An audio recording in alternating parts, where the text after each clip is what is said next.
We are still in accounting for accounts receivable, and we are down to problem 4-4. So this time, we are going to answer the problem about fiancé company. So we are required to prepare journal entries to record the transactions of the company. To begin, fiancé company record sales return during the year as a credit to accounts receivable, which is actually the normal practice that we how we usually record returns of merchandise. However, at the end of the accounting period, the entity estimates that the probable sales return and records the means the same by means of an allowance account. The following transactions occurred in summary form. So, we are going to prepare journal entries. Number 1, there's a sale of merchandise on account worth 4 million, and this would be recorded by a debit on accounts receivable and credit sales, which happened to be our favorite journal entry for this topic, and that's both 4 million. And number 2, collection within the discount period. The collection there is actually the cash received. Okay? Hindi po siya yung accounts receivable na i-deduct natin, or it's not the accounts receivable that should be deducted or eliminated from our accounts receivable account. Instead, it is the cash received. Sabi niya, collection. This is the actual cash na na-receive ng company. And since sinabi niya na within the discount period, we are going to consider the sales discount para malaman din natin how much the total accounts receivable to be credited. And that is this one divided by, since 2% yung discount natin, so that's 98% lang. So 1.47 million divided by 98%, total of accounts receivable na 1.5 pala ang na-deduct or ang na-settle. So, our sales discount is 30,000. Adding the two, that's a total of 1.5 million, which is actually the credit to accounts receivable. On number 3, it's the same. It's the collection. That's the cash that we received in exchange, in settlement of the accounts of our customers, or payments, accounts ng customers natin. Kaya lang, these customers were not able to avail the discount. So, it will be an absolute amount of 1 million. Walang discount. Sabi niya, beyond. Okay, sayang din naman.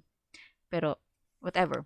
Okay, and the fourth information, sabi niya, sales return granted amounted to 100,000. So, it's a simple sales return debit and accounts receivable.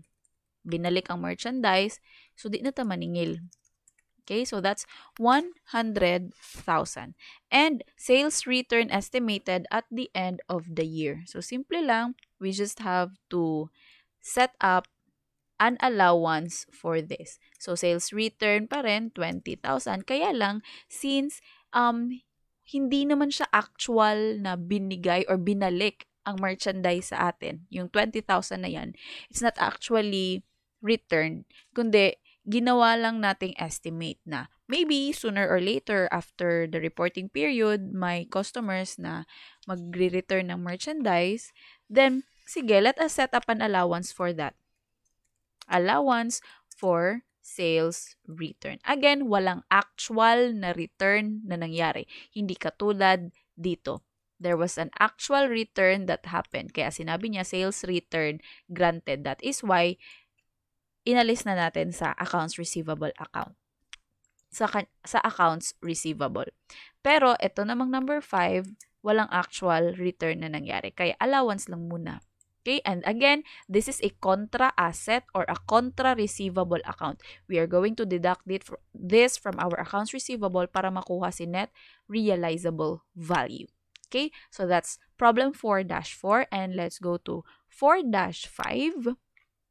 This time, we will focus on recording transactions using the gross method. So, it highlights the approach or the method of recording sale transactions specifically na may discount. Okay? But this time, for 4-5, we will focus more on gross method. Actually, the gross method is the usual na ginagamit natin. Okay? So, siguro, in our accounting 2 and FAR, na-encounter na natin ang transactions na may sales discount, and the usual method na ginagamit natin is gross method. So, let's try to assess kung na-remember nyo pa. So, we are going to prepare journal entry on the record to record the sale and the payment.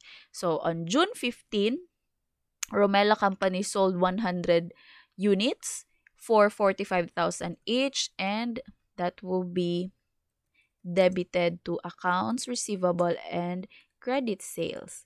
And the amount is 45,000 times 100 units. So, it's the usual amount, usual entry na ginagawa natin. Gross method, remember. Then, number 2, prepare the journal entry as if it was paid on June 25. And June 25 is still within the discount period. In fact, it is the last day of the discount period. So, with that, we will expect a debit of discount and credit accounts receivable in settlement of the conditioning units sold. So, that's 4-5. And then, since within the discount period naman na nagbayad si customer, so we're going to expect na less than 4.5 ang babayaran niya because we have 2% discount. And with that, ang babayaran na lang ni customer is 4.41 million. Okay? Then, on number 3, as if nagbayad siya July 10. July 10 is beyond the discount period. With that, simple lang. Alisin lang natin si accounts receivable kasi na-settle na siya. And since wala namang discount na na-avail, o edi 4,500,000 din. And that will be our entries. So, it's the usual. Okay? The usual method na ginagawa natin. At first, you just have to debit it. Hindi mo muna huwag mo munang isipin na mag-a-avail kaya siya ng discount, makakabayad kaya siya within the discount period or hindi. So, i-record mo lang as is. Kung magkano yung sales, i-record mo ng at sale price. Okay? Accounts receivable. It is somehow different in problem 4-6, which highlights or which emphasizes the net method of recording sale transaction. Okay? So, the same requirement. First, we are going to record the sale. And again, our favorite debit accounts receivable and credit sale in the amount of 50,000 times 50 units. So, that's 2.5. But wait, we are using the net method. And the net method states na sa simula pa lang, you will assume na mag-a-avail siya sa discount. So, you are very optimistic and positive na i-a-avail niya yung discount. So, we are going to record it as if net of discount. That is 98%. That's 2.45 million. Okay? Hindi po siya 2.5. Pag 2.5, gross method po yun. Kaya nga siya tinatawag na net method kasi sa simula pa lang, inalis na natin si sales discount. Okay?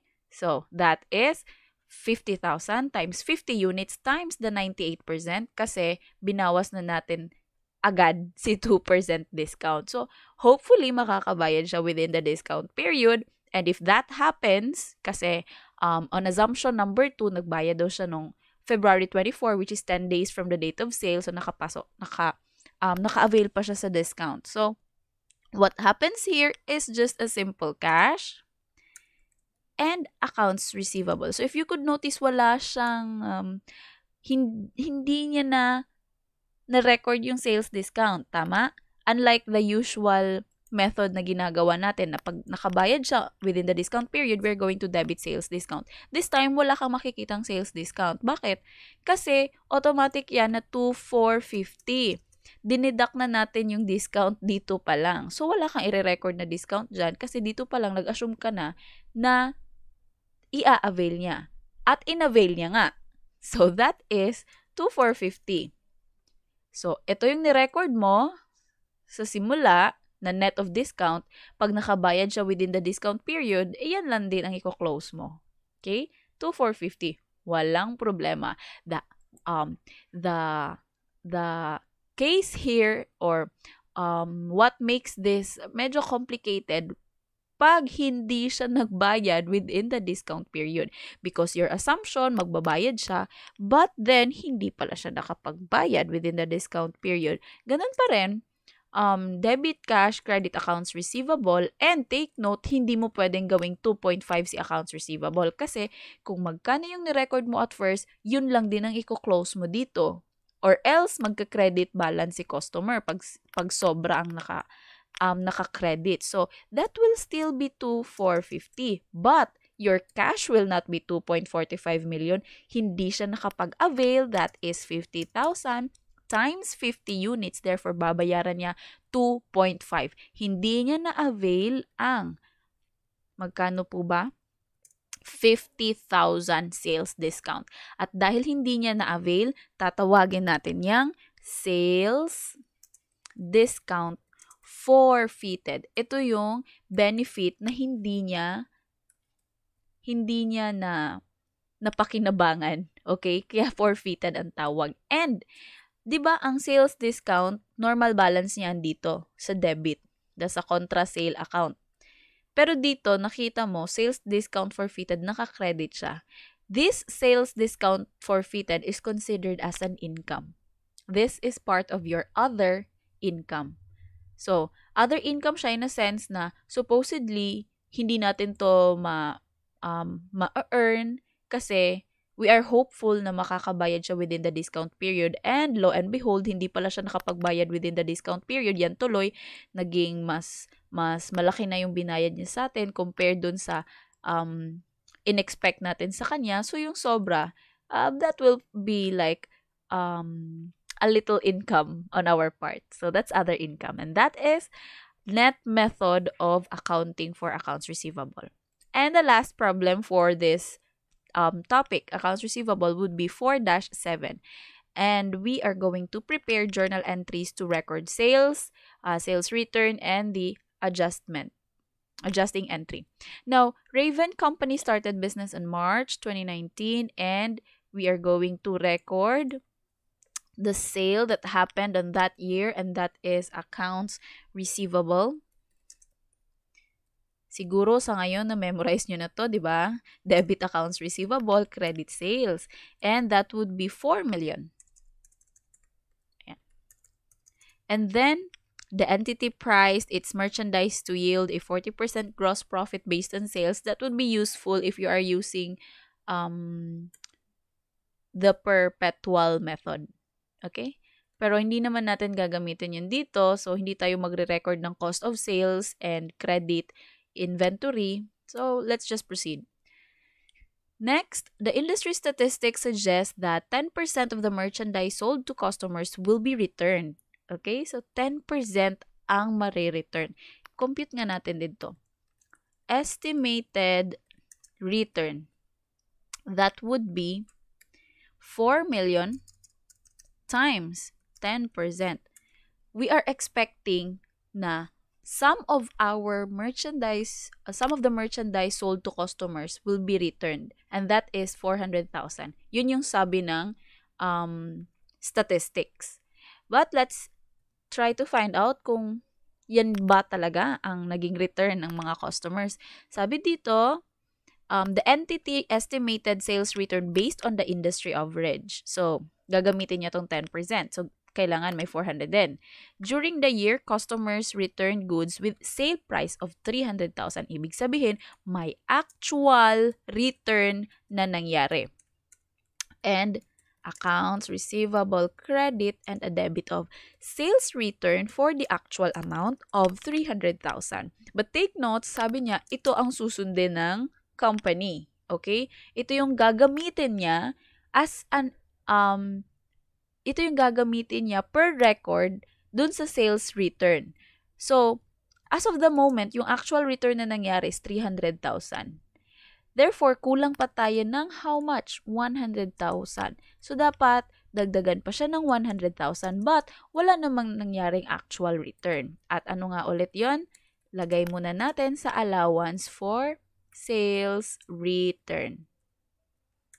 Walang actual na nangyari. I guess, na-encounter natin to dito. Ayan, problem 4-4. Ito yung actual return, ito yung estimated.